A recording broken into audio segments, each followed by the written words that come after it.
With the U.S. Open over, the best PGA Tour players heading to Connecticut for the 2025 Travelers Championship. The world number one once again installed as the betting favorite. Scottie Scheffler, the favorite after he won it back in 2024. In that one, he beat his good friend Tom Kim on the first playoff hole. Kim had birdied the final hole to force that playoff. Scheffler trailed him by 3 strokes after the first round, 2 by the second, and 1 heading into the final round. So how will it play out this year? Let's welcome in our golf gurus. We've got Patrick McDonald and Jason Sobel joining us now. So this event has been held at TPC River Highlands since 1984, when it was back known as the Sammy Davis Jr. Greater Hartford Open. What makes this course so unique, Patrick? Yeah, I think it's kind of a run-of-the-mill TPC type of style course that you see on the PGA Tour. But what I love about the TPC courses, Jenny, are the finishes. It seems like there's always an exciting finish at this golf tournament. You have the drivable par 4 15th, which players can make an eagle on. They can make a bogey on if they hit it in the water there. You have the par 3 over the water as well. And then the par 4 17th, which is a little bit quirky, but you have water running through it, water in front, and it provides a really good theater, an amphitheater there on the 18th green as well, with the fans circling around. So this is a spot that both players, caddies, families really love to come to. I was talking to some caddies last week at Oakmont. They already had one eye on Cromwell, Connecticut. They get their own courtesy car this week. They're treated very well out there, but this is a golf course that has small greens. You got to put the ball in the fairway, and you can kind of pin your ears back. We've seen a couple sub 60 rounds at TPC River Highlands, including last year with Cam Young's 59.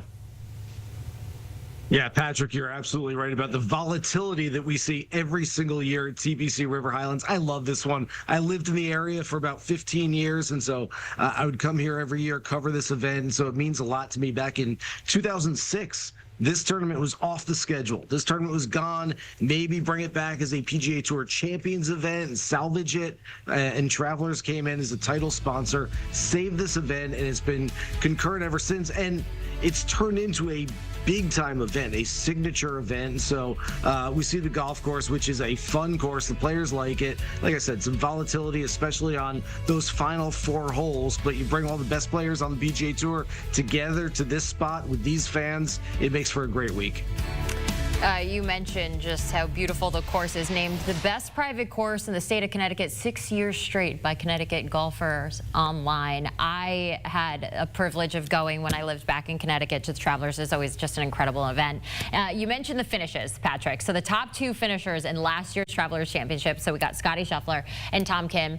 They're both born on June 21st, so that's this Saturday. Scheffler will be 29 on Saturday. Kim's only going to be 23. Is it going to be a happy birthday weekend for our betting favorite in Scheffler?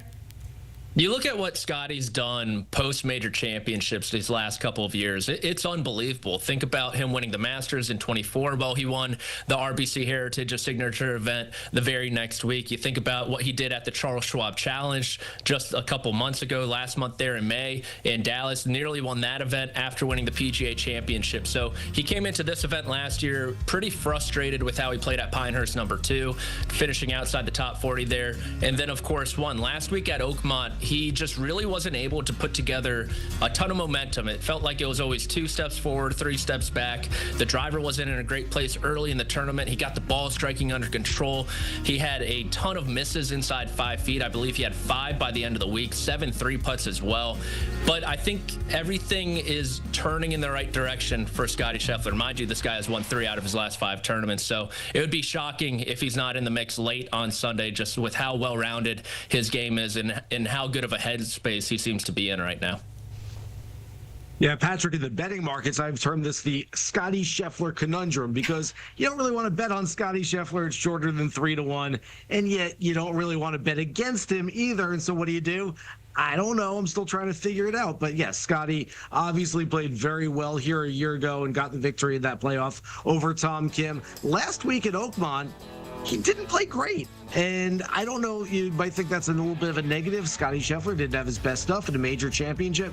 Well, the bad sign for everybody else who's got designs on winning this week is that he still finished in a share of 7th place, even with something that looked sort of like his B-, C+ game. So if Scottie just cleans up a few things, especially the putter, he missed a handful of short putts last week at Oakmont. These greens are nothing close to what we saw last week.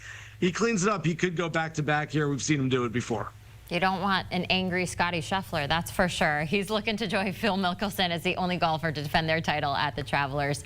I've got to ask you about last week and coming off a success last weekend at the U.S. Open. J.J. Spaun birdied the final 2 holes to win his first major title at 1 under par. Patrick, how can he carry that momentum into the Travelers?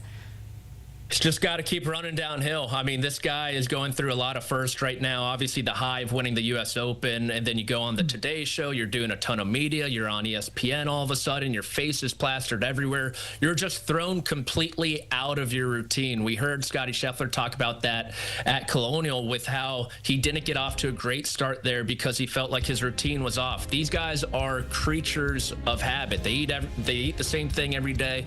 They do the same thing every day. And so when you throw a wrinkle in, a big wrinkle, mind you, a U.S. Open title, it can be tough to overcome, but Spawn's playing the best golf of his life right now.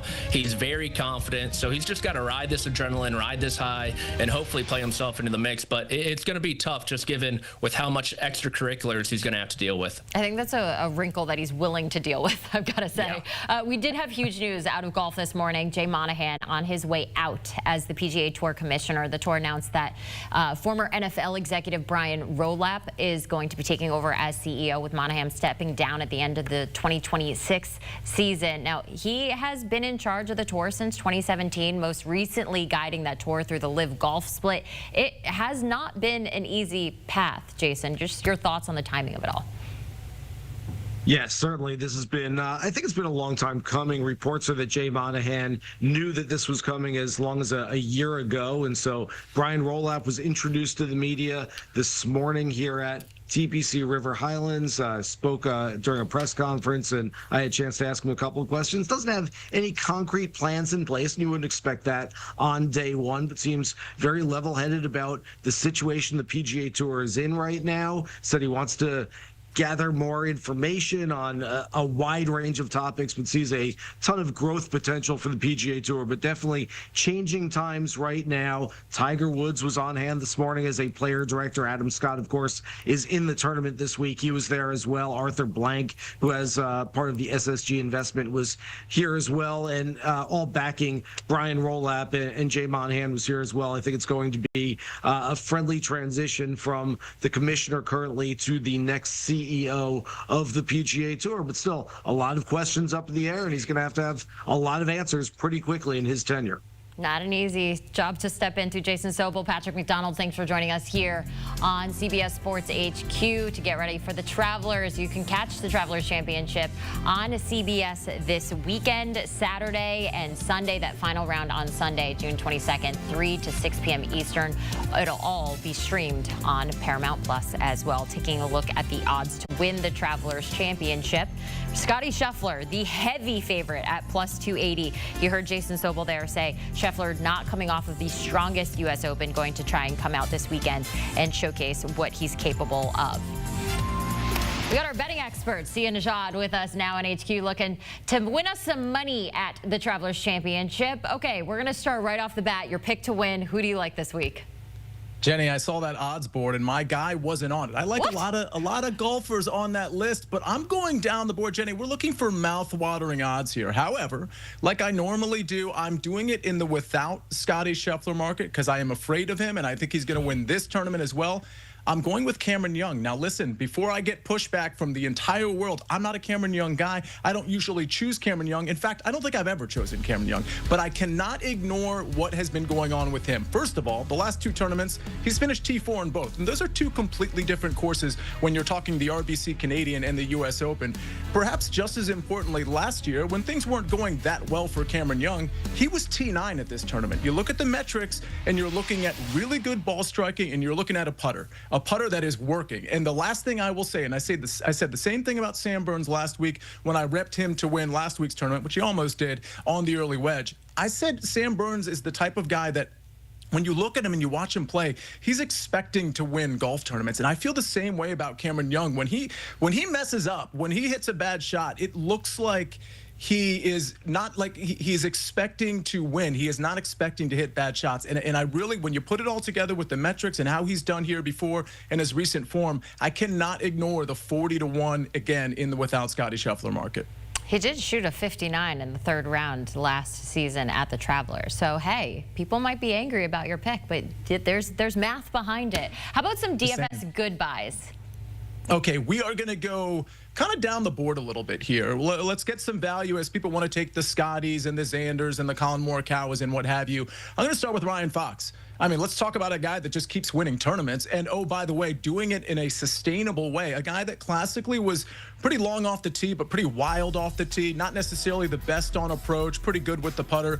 Well, he's reined all that in, and that's why he's winning tournaments. What we're looking at his price here at $7,000. I mean, he could easily be $8,000. I think the one knock against him is that he's played a lot of golf. He played all 4 rounds last week at the U.S. Open, and maybe there's some fatigue setting in. I'm not going to buy into that, though, because the ball striking is great. The putter is great. He's very confident, and I trust that a guy like Ryan Fox is still very hungry to win golf tournaments in spite of the fact that he's already won 2. Max Grazerman is a little bit of a curveball, and I absolutely love him because he's normally a great putter, but over the last 2 tournaments, he hasn't been, which is really strange. And what we classically think about Max Grazerman is that he's a good putter and he's good off the tee, and that's about it. But if you look at the ball striking lately, it is there. And what hasn't been there, at least in the last 2 tournaments, is the putter. And I think that is definitely going to rebound. What's so interesting is he's still finishing around the top 25 mark. If that putter comes around and the ball striking stays true, Max Grazerman could top 15, top 10 this tournament. In DFS, he'll be very valuable because not a lot of people are going to play him.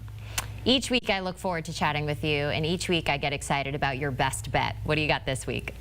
Yeah, so 3 weeks ago, we hit top Oceania. We missed the top Korean last week because Siwoo Kim got caught by Sung J.M. I'm going to go down the board here with top Englishman. Now, there's 4 people in this category. It's Tommy Fleetwood, which everybody loves. Matt Fitzpatrick, which people are starting to come around on. Aaron Rai, who people think is a very good course fit. I'm taking the other guy. I'm taking the guy lowest on the odds board at plus 400. This is a half-unit play for me because it's still going to reward 2 units.